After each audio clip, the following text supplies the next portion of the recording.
사랑하는 영락교회 지체들에게 주 안에서 평화 인사를 전합니다. 오늘은 2024년 6월 21일 금요일입니다. 오늘의 묵상 본문은 이사야서 9장 1절로 21절까지의 말씀입니다. 오늘 본문 말씀 9장 1절부터의 말씀은 이렇게 시작합니다. 전에 고통받던 자들에게는 흑암이 없으리로다. 옛적에는 여호와께서 스불론 땅과 납달리 땅이 멸시를 당하게 하셨더니 후에는 해변길과 요단 저쪽 이방의 갈릴리를 영화롭게 하셨느니라. 이 9장 1절부터 7절까지의 노래, 평강의 왕의 노래다 이렇게 이야기하죠. 임마누엘에 대한 주님에 대한 그리스도에 대한 소망이 담긴 노래입니다. 근데 이 노래는 주님의 계시나 징조가 아니죠. 주님이 선지자에게 주신 그런 말씀이 아니고 그냥 선지자가 노래하는 거예요. 시입니다. 시편의 노래처럼 고난과 환난 가운데 주님에 의해서 감동받은 그런 선지자의 목소리로 주님을 노래하는 것이죠. 이것은 한편의 노래고 한편의 시다 이렇게 볼 수 있을 겁니다. 따라서 이것을 어떤 시대에 대한 계시나 현상적인 사건과 묶을 필요가 없어요. 이것은 통시적인 어떤 공시적인 역사를 초월하는 그런 보편적인 내용을 담고 있다 이렇게 보는 것이 맞겠습니다. 그래서 일반적인 얘기인데 이것을 역사적인 구체적인 사건하고 자꾸 꿰서 의미를 만들려고 그럴 필요가 없다는 것이죠. 그런데 좋았던 곳이 어려워지기도 하고 어려웠던 곳이 좋아지기도 하고 처음 된 자가 나중되고 나중된 자가 처음 된다 이런 의미가 담겨 있는 겁니다. 근데 스불론 땅과 납달리 땅이 멸시를 당하게 하셨더니라는 스불론 땅과 납달리 땅이라고 하는 것이 이제 갈릴리 호수를 보면 갈릴리 호수가 큰 갈릴리 바다라고도 불리는 갈릴리 호수가 있고 그리고 그 요단강이 쭉 흘러내려서 이제 사해까지 연결되어 있는 거죠. 그런데 그리고 그 갈릴리의 호수의 북쪽 지역은 전부 다 이제 산악지대입니다. 레바논의 산악지대가 계속되고 있는 거죠. 레바논의 백향목이라고 이제 표상되는 아주 거대한 산림지대가 있었던 겁니다. 그러니까 산악지대와 산림지대로 군대가 전차를 몰고 내려오기가 어렵죠. 불가능한 것은 아니었을지 몰라도 산악지대로 내려오지는 않을 겁니다. 우리 한반도를 생각해 보면 알겠죠. 항상 북방의 기마 민족들이 쳐들어오는데 압록강을 건너잖아요. 두만강 건너오지는 않죠. 함경도로 내려오지는 않아요. 항상 평안도로 내려오죠. 그런 것처럼 늘 산악지대로 오지 않고 오른쪽으로 우회해서 트랜스 요르단 지방이라고 불리는 요즘에 그때도 그렇게 불렸다고 그러죠. 트랜스 요르단 지방이라는 요단강의 동편으로 우회해서 돌아오는 겁니다. 평야지대를 따라서 내려오는 거죠. 야곱도 그 지역 산악을 우회해서 이제 양떼 소떼를 이끌고 와야 되니까 당연히 평야지대로 내려오는 겁니다. 그렇게 내려오면은 그 갈릴리의 바닷가를 만나게 되는데 갈릴리 호숫가, 그 호숫가에 북쪽을 건너느냐 남쪽을 건너느냐 두 가지 길밖에 없다는 거죠. 근데 남쪽으로 건너면 스불론 땅입니다. 북쪽으로 건너면 납달리 땅이에요. 납달리와 스불론이 그 갈릴리의 좌편, 이스라엘 땅에 이제 남북으로 싸고 있는 거죠. 오른쪽에는 므낫세와 이제 갓, 밑으로 가면 이제 루벤 이렇게 쭉 오른쪽에 있지만 이 오른쪽 지역은 이방 민족과 계속 싸우고 모압, 암몬, 에돔 이런 족속들하고 계속 갈등이 있기 때문에 완전한 시료 지배를 못한 지역이 더 많았죠. 그리고 가장 먼저 이제 침략을 받는 지역이잖아요. 그래서 오래전에 이제 시료 지배를 상실했다면 납달리와 스불론이라고 하는 것은 북쪽으로 건너면 납달리 스불론으로 들어오는 거고 갈릴리 호수 북쪽으로 남쪽으로 들어오면 바로 스불론이죠. 그러니까 납달리와 스불론은 늘 침략을 받게 돼 있는 거예요. 늘 침략을 받게 돼 있는 겁니다. 요단 저쪽 이방의 갈릴리를 영화롭게 하셨느냐. 트랜스 요르단 지역을 얘기하는 거죠. 므낫세 갓, 루벤 지파의 땅이죠. 그러니까 이 지역들은 늘 침략에 노출돼 있는 겁니다. 근데 문제는 뭐냐면 침략을 받았는데 왜 멸시를 당하게 할까? 멸시를 왜 당할까라는 거. 침략당한 것도 서러운데 이 당시에 이제 침략을 당하면 이제 민족을 데리고 와서 정주시키기도 하고 또 이방 민족과 섞이는 겁니다. 피가 섞이는 거예요. 그래서 이 남쪽에 있는 이제 이스라엘 사람들은 북쪽의 이스라엘 사람들, 납달리아 스불리 땅, 갈릴리 지역에 있는 사람들을 유대 지역에 있는 사람들을 멸시하는 겁니다. 저 사람들은 다 섞였어. 저 사람들은 뭔가 이렇게 뭐 좀 이상해 이렇게 보는 거죠. 이방 피가 섞였어. 순수하지 않아. 이렇게 멸시하는 겁니다. 그러니까 참 인간이 이런 악한 모습이 있죠. 우리 한국에서도 그렇잖아요. 한국에 가면은 뭐 대림동 이런 데 가면 조선족들이 많이 이제 사시죠. 안산 이런 데 가면 이제 그 동대문 뭐 이런 쪽, 서울에서도 동대문 중구 그 지역에 가면은 그 고려인들이 많이 삽니다.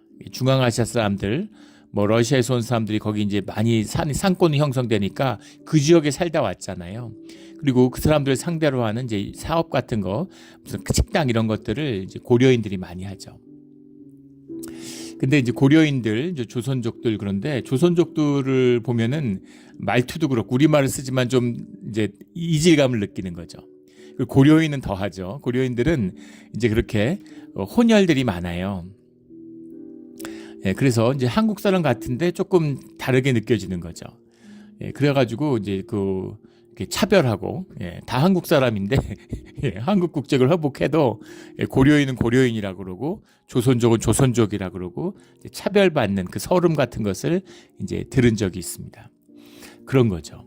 그래서 이 갈릴리 사람들을 멸시하고 무시하는 거예요. 그 갈릴리 사역의 가장 마지막 선지자의 출현이 세례 요한이죠. 그리고 세례 요한의 죽음 뒤에 이제 끝났구나. 이제 선지자의 전통은 끝이 났구나 하는 그 끝에서 예수님의 사역이 요한의 죽음과 더불어 갈릴리에서 시작되죠.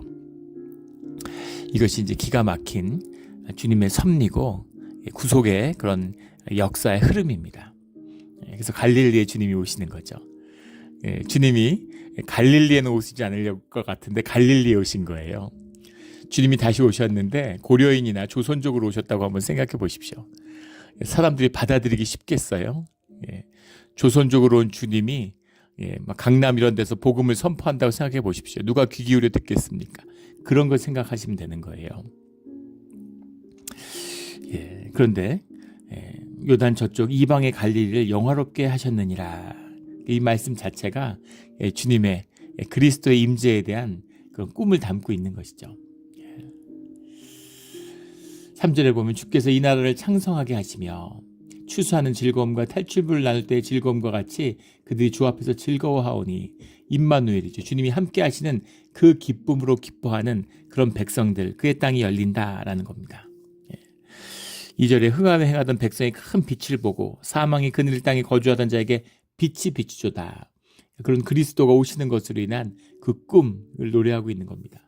4절에 이는 그들이 무겁게 맨 멍에와 그들의 어깨에 채찍과 그들 압제자의 막대기를 주께서 꺾으시되 미디안의 날과 같이 하셨음이니이다. 지금 북이스라엘과 시리아와 그 다음에 아수르의 침략으로 인해서 풍전등화의 위기에 있는데 거기서 노래하는 주님의 개입과 주님 안에서 구원의 소망을 품는 거죠. 그 꿈을 품는데 그 기억이 이제 그 사사기 7장에 나오는 기드온의 이야기에서 이제 그 꿈을 기억하는 겁니다. 미디안의 날, 미디안 족속이 이 이스라엘을 압제를 했죠. 그 압제가 아주 지독했다고 그래요. 추수 때만 와가지고 다 걷어가는 거죠. 먹고 살 수가 없어요. 그래서 한번 맞서보자 하고 싸워서 이겨보자. 그리고 백성이 모였는데 3만 2천이 모였죠. 거기에 13만 대군이 쳐들어온 겁니다. 예전에 무슨 첨단 무기가 있나요? 뭐가 있나요? 숫자 많은 팀이 이기는 겁니다. 그게 세죠. 그런데 이길 방법이 없는데 주님의 뜻을 받들은 기드온이 나왔는데 3만 2천도 많다는 거죠. 주님 안에서. 그래서 진짜 싸우고 싶지 않은 사람들은 억지로 내든 집에 가라 이러니까 2만 2천이 돌아가고 1,000명이 남았어요. 그들에게 기온 샘물을 먹이게 하니까 전부 다 이 물들을 막 목마르고 이러니까 정신없이 막 머리를 이제 물에다 쳐박고서 먹는 거죠. 근데 손에다 물을 받아가지고 입으로 마시는 경계를 하는 물을 마시면서도 경계를 하는 자들이 있더라는 거죠. 군대에 유명한 말이 있죠. 전쟁의 진자는 용서받을 수 있지만 경계의 진자는 용서받을 수 없다. 이런 말이 있습니다. 이제 노쿠 기순이라고 북한에 기순하는 병사인데 철책을 넘어서 올 때까지 발견이 전혀 안 됐어요. 어떻게 그런 일이 있을 수가 있는지. 그 있을 수 없다. 뭐 진짜 있을 수 있다. 거짓말한 거다. 아니다. 뭐 논란이 많았는데 병사가 그걸 시연했죠. 어떤 식으로 철책을 넘어가는지.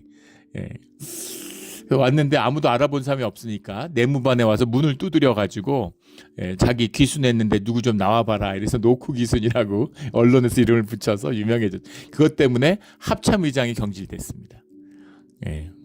사단장도 아니고 합참의장이 경질됐어요. 그 책임, 경계에 실패한 자는 용서받을 수 없는 거죠. 그런데 기드온이 보니까 그 300용사가 그 와중에, 그 목마른 와중에서도 적을 경계하면서 무기를 놓지 않고 손으로 물을 받아서 입을 적시는 그 군인 300명을 모아서 미디안을 기습하게 되죠. 하나님이 징조를 주셔가지고 기드온이 적진을 탐색하는데 그 안에 다들 꿈을 꾸고서 막 본 꿈에 대한 이야기를 나누는 거예요. 근데 떡같은 덩어리가 굴러와가지고 자기들을 덮치니까 자기들이 전부 혼비백산 도망하는 그런 꿈의 얘기를 하는 걸 보고 기드온이 확신하죠. 이겼구나. 그리고 300용사를 이끌고 전쟁을 야습하는 겁니다. 아무리 300명을 야습을 해도 13만 명을 어떻게 이기나. 근데 그 13만 명 미디안이라고 하는 건 유목 족속이죠. 목축 족속이기 때문에 다 모여 있는 겁니다. 그래서 서로 몰라요. 근데 왜 모였을까?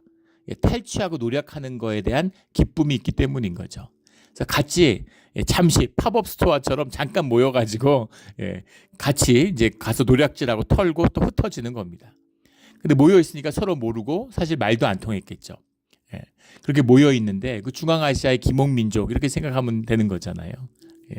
어떻게 만주족이 소수였는데 명나라를 무너뜨렸을까? 만주족만 있는 게 아니죠. 일단 큰 장터가 섰다 이러면 뭐 몽골족, 뭐 타타르부터 시작해서 다 모여드는 거죠. 그렇게 해서 같이 몰려오는 건데 자기들끼리 싸움이 나는 겁니다. 그래서 야습을 하니까 누가 누구 적인지 뭐 이걸 잘 모르니까 서로 밤새도록 지네끼리 싸우다가 다 도망가고 질이 멸렬하게 되는 거죠. 그것이 사람들이 기억하는 주님의 은혜의 날, 미디안의 날인 거죠. 기드온의 이야기입니다. 이 기드온의 이야기가 이 이스라엘 백성들의 굉장히 중요한 말씀이에요.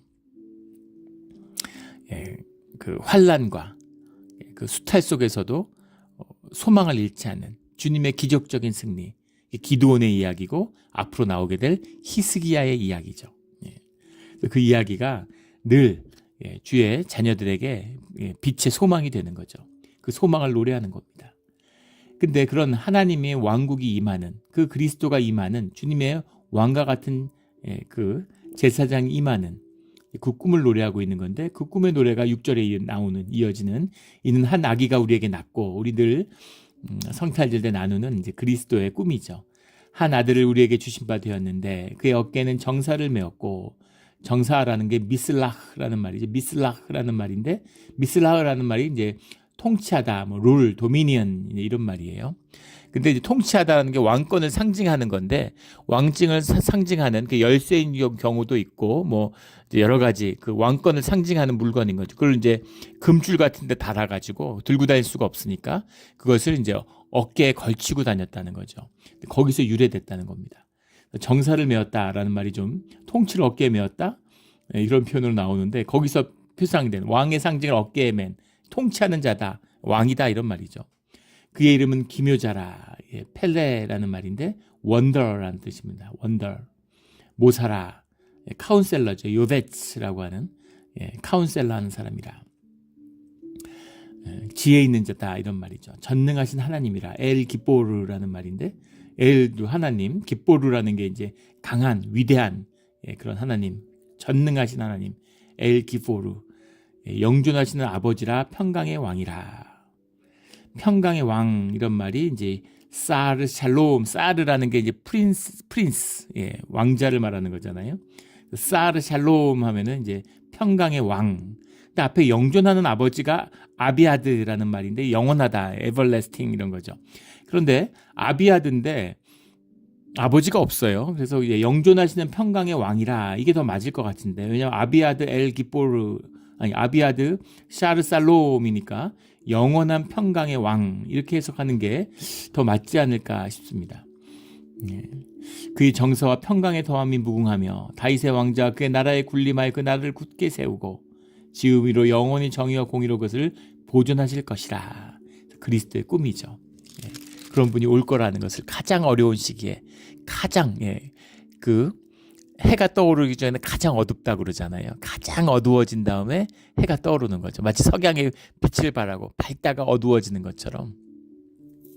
그렇죠. 우리는 이제 석양을 보잖아요. 몬트레일 사니까 세상 어디도 볼 수 없을 것 같은, 아마도 제가 본 석양 중 가장 아름다운 석양을 보죠. 특히 9월, 10월 이때가 되면 진짜 말로 형용하기 어려운 그런 아름다운 석양을 볼 수 있죠. 이게 정말 말이 되나 이렇게. 그런 그 노을을 기가 막히는 걸 볼 수 있지 않습니까? 그 붉은색, 푸른색, 노란색 이런 게 막 어우러져서 상상할 수 없는 이제 그걸 보잖아요. 그런데 보면 너무 밝아요. 그같이 해가 안 질 것처럼 너무너무 밝다가 갑자기 어두워지죠. 그런 것처럼 해가 뜰 때도, 우리는 해가 뜨는 건 한 번도 못 보지만 여기 살면은 해가 뜰 때도 너무 어두웠다가 갑자기 밝아지는 거죠. 가장 어두운 시기에 주님의 빛을 노래하는 것입니다. 이것이 섭리의 비밀이죠. 가장 힘들고 가장 어려웠을 때 가장 좋은 게 가까이 와 있는 거예요. 삶의 변화가, 새로운 출발이 가까이 와 있는 겁니다. 우리 늘 이런 삶의 세컨 라이프가 우리 삶 가운데 열리는 우리의 삶의 자리가 되기를 예수 그리스도의 이름으로 축원합니다. 8절부터는 주께서 이스라엘에 대한 형벌을 말씀하세요. 주께서 야곱에게 말씀을 보내시며, 이게 재밌는 표현이죠. 말씀을 보낸다는 게 무슨 말일까요? 말씀이 어떻게 오나요? 선지자를 통해서 오는 거죠. 다바르라는 말씀인데, 근데 이것이 선지자가 보낸다라는 말씀과 같은 말씀이고, 주님의 그 여호와의 사자를 보낸다라는 말씀과 같은 말씀인가 동시에 말씀이라는 것이 사건과도 같은 의미입니다. 이게 이스라엘의 독특한 표현이에요. 프로페딕 퓨처 폼이라고 문법적으로 얘기하는데, 히브리어에서는 모든 주님의 말씀이 과거형으로 쓰여 있습니다. 그래서 주님이 무엇을 이루신다가 아니라 이루셨다라고는 아직 이루어지지 않았죠. 그리스도를 보내셨다 이렇게 나오는 거예요. 아직 안 오셨는데, 이건 현상의 이야기지 현상에 관심이 없어요. 항상 본질의 역사가 이루어지면 그 말씀은 성취된 것입니다. 그 말씀은 성취된 것이기 때문에 주님이 말씀하셨다는 건 곧 이루어진 사건이죠. 그래서 사건과 말씀은 하나예요. 구별을 하지 않습니다. 그런 의미로 보는 거죠. 그래서 주님이 이루신 이야기, 이미 이루신 역사를 선포하신다라는 겁니다. 이스라엘에게 그 말씀이 임하는데, 그 말씀은 심판의 말씀인 거죠. 계속되는 심판의 말씀이 이어지고 있는 겁니다. 이사야는 계속 멸망을 이야기하는 거죠. 그런데 멸망하지 않을 거라고 이야기하는 얘기가 계속 동시대 선지자들과 제사장들이 떠들고 있는 거예요. 늘 그렇죠. 우리 지난 10년 동안 인플레이션이 오지 않는다고 신경제라고, 그래서 왜 인플레이션이 오지 않는 거에 대한 과학적인 설명이 굉장히 많았습니다. 근데 예전에 다 나눈 적이 있죠. 대학교 입학해서 교양으로 듣는 경제학 원론 첫째 날 경제학 원론에 나오는 이야기죠. 인플레이션은 늘 언제나 화폐적 현상이다 이렇게 나옵니다. 언제나 화폐적 현상이다. 무슨 얘기예요? 돈 많이 찍어대면 인플레이션이 온다는 거죠. 돈을 끊임없이 찍어대는데 어떻게 인플레이션이 안 오겠어요? 안 오는 이유를 그럴듯하게 설명하는 학자들이 끊임없이 나오는 겁니다. 근데 본질은 뭐죠? 반드시 온다는 겁니다. 인플레이션이 미국을 덮쳤죠. 고금리 시대가 와서 많은 사람들이 고통받고 있지만 자산을 가진 부자들은 신이 났죠. 더 큰 부자가 되고, 옛날에 세계 최고 부자라고 해도 수십조인데 지금은 100조 넘는 사람이 수두룩합니다. 수십조씩 벌어들이고 있는 거예요. 1년에. 그런 시대가 온 겁니다. 악하죠. 악이 흥왕하는 걸 보는 겁니다. 그게 마지막 때의 모습이에요. 주님이 이런 일들을 이루신다고 말씀하셨죠. 이걸 돌이켜야 되는데 돌이킬 수 없는 겁니다. 떠내려가고 있는 것이죠.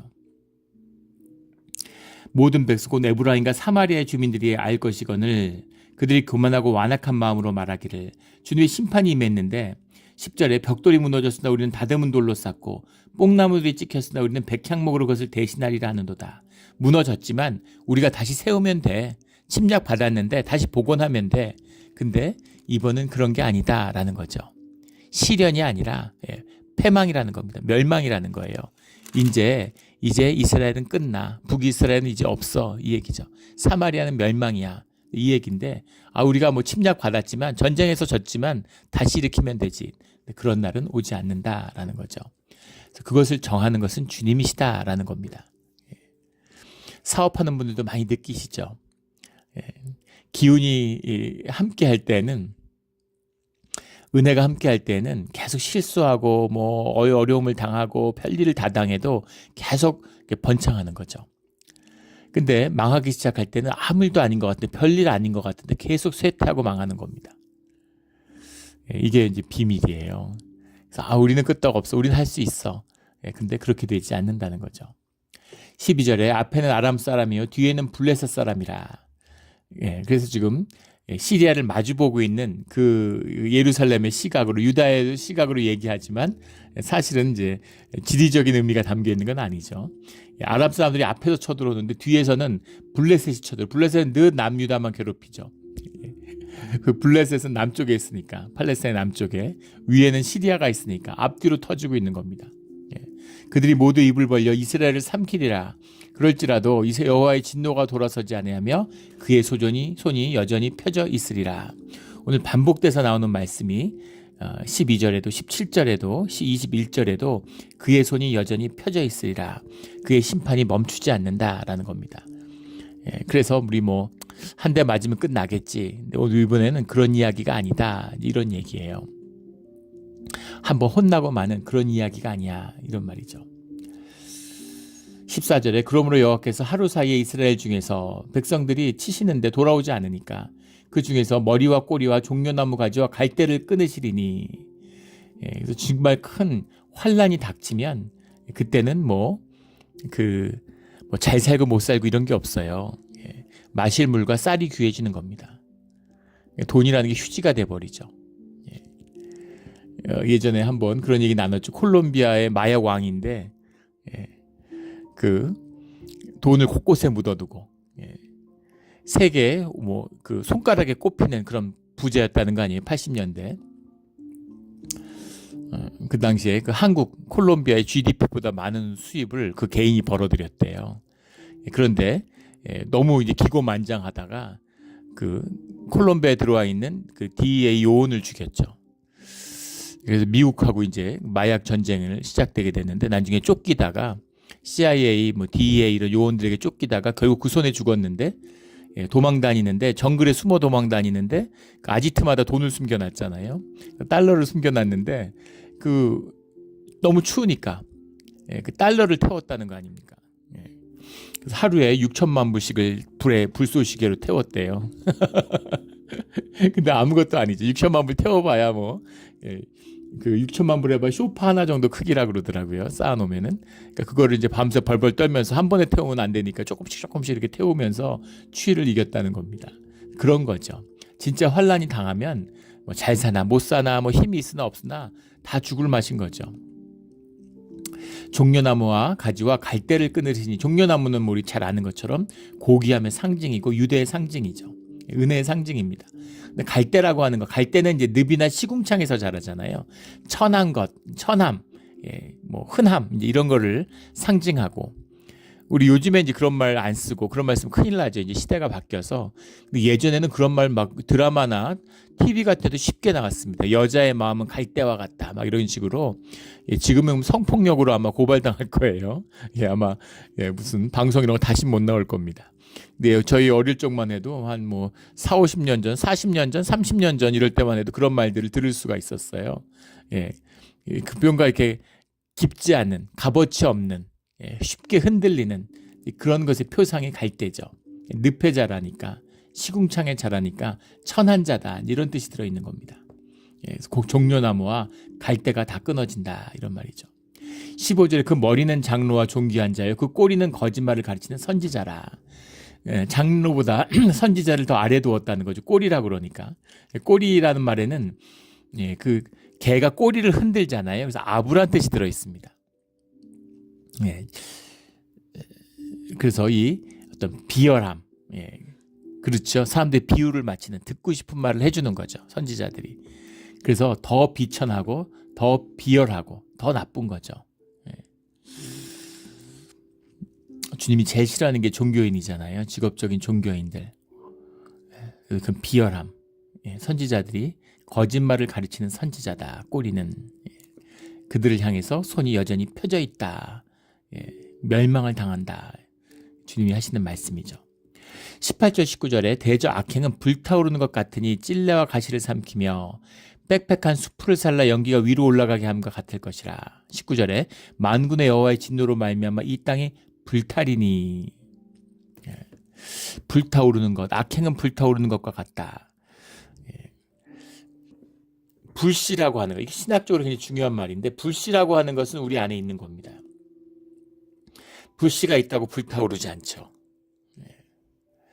그런데 불이 무섭죠. 불이 얼마나 무섭습니까? 우리 뭐 캘리포니아에 사니까 알잖아요. 예. LA 근교에 불이 나면 LA 전체가 떱니다. 불이 어떻게 번질지 모르니까.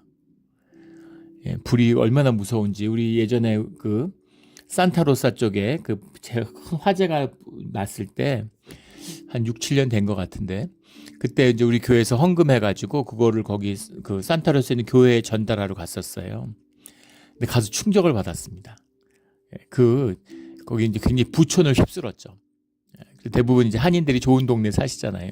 근데 그 집들이 정말, 예, 그 쇠가 다 녹아가지고 아무것도 없어요. 진짜 아무것도 없습니다. 쟤밖에 없어요. 예.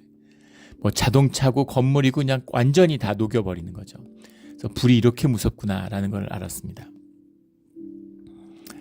타오르는 불, 예, 불이죠. 불이 타오르는데, 예, 왜 불이 타오르는가라는 겁니다. 예, 내면에 이 불이 타오르는 것이 악행이라고 하는 것, 악이라고 하는 것이, 예, 빽빽한 수풀과 찔레와 가시를 삼키는 표상적인 비유적인 언어죠. 사람이 악이 타오르고 악이 끓어오르면 주변의 모든 걸 파괴해요. 악의 본질적인 속성이죠. 근데 우리에게 그런 악이라는 게 있다는 겁니다. 공격적이고 파괴적인 본능이 우리 안에 있어요. 육적인 본능 아래. 근데 그것을 주님의 은혜로, 주님의 영으로, 그 영이 연합함으로 누르고 있는 겁니다. 우리 고린도서에서 나누고 있지만 우리 인간의 모습이에요. 그래서 주님의 임재가 사라지는 것으로 주님의 은혜를 거두시는 것만으로도 우리에게는 징계가 된다는 겁니다. 그럼 지옥이 열려요. 주님이 특별히 벌 주시지 않아도, 주님이 함께 해주시지 않으면, 주님이 우리를 다스리지 않으면 우리의 삶의 자리가 지옥으로 변하는 겁니다. 우리가 뭐 주변에서 쉽게 볼 수 있는 거고 또 경험했던 거죠. 가족끼리, 부모, 자식이, 형제끼리, 부부끼리 심지어 원수가 지는 겁니다. 죽기 살기로 싸워요. 예, 제가 뉴욕에서 처음 교회 다닐 때, 예, 정말 좋은 분인데 부부가 이혼을 했어요. 그래서 혼자 이제 어렵게 살아가시는데, 예, 진짜 좋은 분입니다. 난지 그런 말을 해요. 예, 뭐에 씌운 것 같다고, 정말 믿을 수가 없다고. 남편도 좋은 사람이었다는 거죠. 그런데 이민 와서 너무 힘들고 하루 종일 부부가 일하고 피곤하고 상대방한테 기대게 되는 거죠. 예, 자기를 좀 위로해 줬으면 좋겠고, 자기가 짜증내고 투정 부리면 좀 받아줬으면 좋겠고. 근데 둘 다 마찬가지인 거죠. 그래서 하루 종일 힘들게 일하고 집에 와서 대판 싸우고 이랬다는 거죠.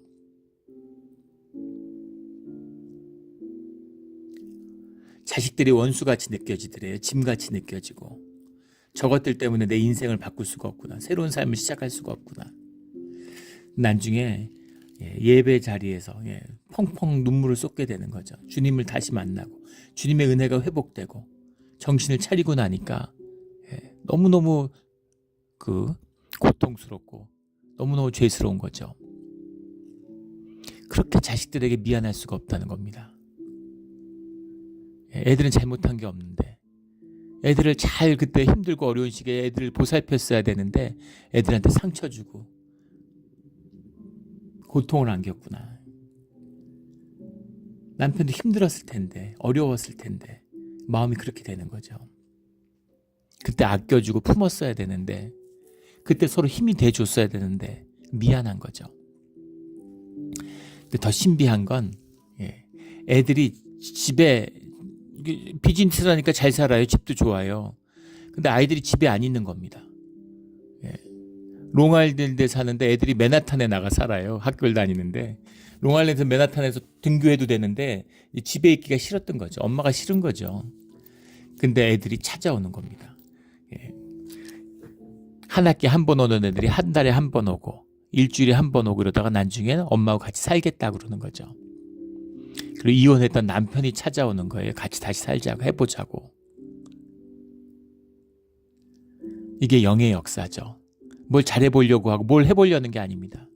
주님의 임재가 없는데 내가 상태 안 좋은데 잘해보려고 그러면 더 나빠져요. 싸울 일이 더 생깁니다. 근데 은혜가 회복되니까, 존재가 회복되니까 모든 게 다 진정이 되고 회복되기 시작하는 거죠. 이게 교통의 역사입니다.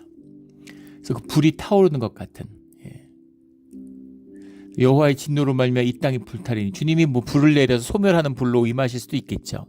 근데 주님이 불을 지르지 않아도 그냥 놔두면 다 불질러서 태워먹게 돼 있다는 겁니다. 이게 인간의 모습이에요. 이 자체가 저주고 지옥, 주님의 임재가 없는 곳, 그것이 곧 지옥이 되는 비밀이죠.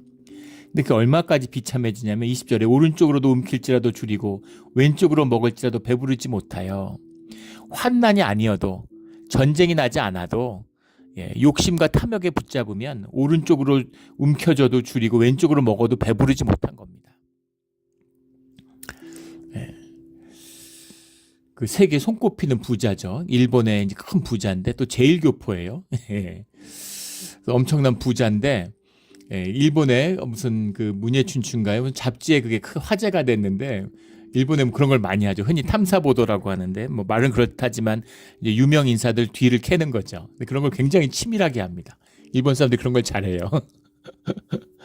그래서 그 뒤를 캤는데 일본에 그런 집이 있을 수가 있나 싶을 것 같은 대골 같은 저택에 삽니다. 그 소개된 거에 보면 일본에 진짜 이런 집이 있을 수 있다고 싶을 정도로 엄청난 대저택에 살아요. 미국 같은 데나 있을 것 같은 그런 집에 사는데, 그 집 안에 연못이 있다는 거예요. 풀장같이 연못을 이렇게 꾸며가지고 연못이 흐르는데 그 연못 안에 비단잉어를 키우고 있다는 거죠. 근데 그 비단잉어의 값이 1억이 넘는다는 겁니다. 10,000,000엔이 넘는다는 거예요. 상상이 되세요? 근데 그런 게 수백 마리가 그 안에서 이렇게 다닌답니다. 잉어값만 해도, 잉어 관리하는. 물이 깨져가지고 그 잉어들 죽으면 어떡할까, 불안해서 그거를 그 집안에 두지 못할 것 같은데, 뭐 물론 전문가가 키우겠죠.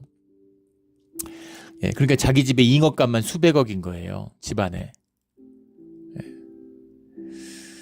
근데 그 자기 장인 장모가 비즈니스를 하다 망해가지고 그 집이 압류되고 딱지를 붙여서 길에 내앉게 됐는데, 그 파산액이 한 10억 정도 된답니다. 한국 돈으로. 그러니까 1억엔 되는 거죠. 한 100만 불 돈이 되는 거죠. 그런데 그거를 안 갚아줘가지고 결국은 장인 장모가 길에 내앉게 만들었다는 거예요. 자기 집이 그 사람 재산은 물론 수십조 되겠죠. 자기 그 집에 잉어 10마리만 팔아도 갚아줄 수 있는데 어떻게 장인 장모를 길에 내앉게 하겠습니까? 물론 뭐 말 못할 많은 사연이 있을 수 있겠죠. 근데 무슨 이유가 있든 간에 그렇게 인색할 수가 있겠어요? 재산이 수십조고, 그 쓰는 돈은 씀씀이가 뭐 그 미국의 뭐 LA에도 또 그 이 산호세 쪽에도 뭐 그 어마어마한 저택을 갖고 있다고 그래요. 그렇게 했죠. 자가용 비행기 타니고 이러면서. 그런데 가족에게 인색한 거예요. 그 자체가 지옥 아니겠습니까? 뭘 많이 삼키고 뭘 많이 가졌다고 배부르지 않아요. 인간의 에고라고 하는 것, 몸을 인식하지 못하고 자기 인식이 떠버리면 공중에, 그러면 허기진 거죠. 몸을 채우는 게 아니니까. 새끼만 먹어도 배부르고 나이 40만 넣어도 새끼 먹어도 소화가 잘 안 돼요. 몸이 이제 그 메타볼리즘이 떨어져가지고 한 끼나 두 끼 먹어야지 새끼를 먹어 소화도 못 시킵니다. 그런데 아무리 먹어도 배가 부르지 않은 거죠. 이렇게 된다는 거예요. 근데 배부르지 못한 데서 끝나는 것이 아니라 각각 자기 팔의 고기를 먹을 것이며, 예, 진짜 비참한 얘기죠. 자기 팔의 고기, 자기 살을 뜯어먹게 된다라는 거죠. 어리석음의 극치죠. 예, 배를 채우겠다고 자기 팔을 뜯어먹으면 어떡하겠다는 거예요. 근데 그런 짓을 인간들이 하죠. 이건 이제 원어적인 의미가 아니라 자기 팔이라고 해, 제로아라는 말인데 힘이라는 뜻도 되고 뭐 원조라는 뜻도 되고 또 도움이라는 뜻도 되지만 이웃이라는 뜻도 됩니다. 이웃의 고기를 먹을 것이며, 예, 그래서 이 말씀이 사실은 뭐 성취되었다 이래서 뒤에 가면 예루살렘 포위 때에 그런 기록이 남아 있어요. 예, 아수르의 포위 때도 그런 기록이 남아 있습니다. 아이를, 예, 그래도 인간이니까 자기 애를 잡아먹을 수는 없으니까 아기를 바꿔서 남의 집 아이를 잡아먹고 뭐 이랬다는 그런 상상할 수 없는 비참한 기록들이 남아 있습니다. 아무리 배고프도 어떻게 자식을 잡아먹습니까?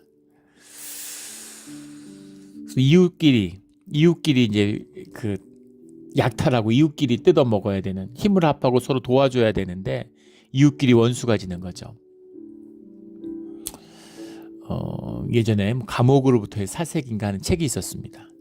신영복이라고 이제 그 간첩 혐의로 종신형을 선고받았다가 나온 분이에요.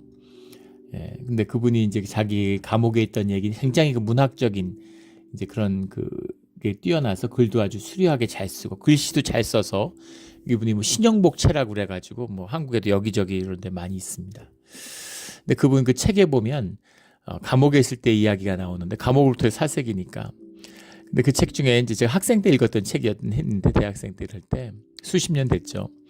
그런데 이제 그때 인상 깊었던 얘기가, 예, 감옥에서 지내는데 겨울이 쉽겠습니까? 여름이 쉽겠습니까? 예. 요즘은 뭐 냉난방을 잘해줘서 감옥도 구치소도 그렇게 어렵지 않다고 들었는데, 그런데 예, 그 시대에는 80년대에는 한국도 못 살았지만, 예, 구치소 이런 데서도 감옥도 굉장히 이제 열악한 거죠. 근데 흔히 생각해 보면 여름이 살 것 같지 않아요? 겨울보다? 얼어 죽는 사람이 많겠습니까? 더위 먹어 죽은 사람이 많겠습니까? 열대 지역이 되게 못 살아요. 근데 열대 지역이 못 사는 이유는 살만하기 때문입니다. 역설적으로. 먹을 것도 많고 기후가 난방 안 해도 되고 바닷가에 누워 자도 되고 이런 거죠. 근데 추운 나라들, 겨울이 추운 나라들이 잘 살아요. 예. 겨울에 다 얼어 죽어요. 예, 모아놓지 않으면, 열심히 일하지 않으면 겨울이 힘든 겁니다. 인간은 늘 겨울이 힘들죠. 인류의 역사, 생명의 역사를 봐도 항상 빙하기 때 힘든 거예요. 그리고 온화한 기후가 오면은 생명이 이제 폭발하는 겁니다. 그런데 감옥에 있을 때는 겨울이 좋고 여름이 힘들다는 거예요. 이상하지 않아요? 왜 그럴까? 겨울에는 죄수들이 이렇게 다닥다닥 붙어서 자잖아요. 그러면 상대방 옆에 있는 사람에게서 온기를 느낀다는 겁니다. 그래서 다들 이렇게 딱 붙어서 잔대요. 끌어안고 싹 붙어서 자는데 서로가 서로에게 의지가 되고 위안이 되고 외롭지 않고 그게 견딜만 하다는 거죠. 근데 여름에는 옆에 사람이 불덩이 난로같이 여겨진다는 거예요. 옆에 사람이 밉고 옆에 사람이 싫어진다는 거죠. 그래서 자꾸 싸움이 나고 짜증이 나고, 그래서 관계가 흐트러지는데 그 좁은 지역에서 관계가 흐트러지면 지옥이 된다는 거예요. 서로에게 고맙고 서로가 있어서 의지가 되는 것과 서로가 믿고 저 사람 없었으면 좋겠는데, 관계의 비밀이고 인간의 비밀이죠. 인간 존재의 비밀이에요. 가난하고 힘들어서 어려운 게 아닙니다. 지금 많이 그런 얘기 하죠. 예전에 그 힘들 때 그때가 좋았는데 그렇게 얘기하죠. 간장 참기름에 밥 비벼 먹었던, 같이 가족끼리 나눠 먹고 그때는 서로 다 위해주고, 오빠 대학 공부하라고 자기는 대학 안 가고 공장 다니는데 그래도 행복했던 거죠. 한 마음이 되고 마음이 따뜻하고 서로를 섬겨주고 이러면 그게 천국인 겁니다. 돈을 많이 벌고 재산이 늘고 다 강남의 아파트를 한 채씩 갖고 있고 외제차 몰고 다니고 이런데 1년간 연락도 안 하고 서로 미워하고 아버지 재산 누가 차지하냐 이런 것 때문에 서로 재판하고 원수지고 세상에 사는 게 지옥이 되는 거죠. 이런 섭리가 들어있는 겁니다. 내 이웃의 고기를 뜯어먹는 배고픔이 아니라 그 이상의 비참함인 거죠. 이것이 주님의 임재가 사라진 지옥불이 타오르는, 불타오르는 것 같은 악행이 그 모습입니다. 최후의 심판이 아니라 주님이 없으면 지옥인 거예요. 우리 삶 가운데 주님의 임재를 회복하고 교회에 주님의 임재가 없으면 교회가 지옥이죠. 그게 얼마나 끔찍한 것인가 하는 것을 우리 몬트레 교회는 잘 알고 있습니다. 2번 다시 그런 일은 없어야죠.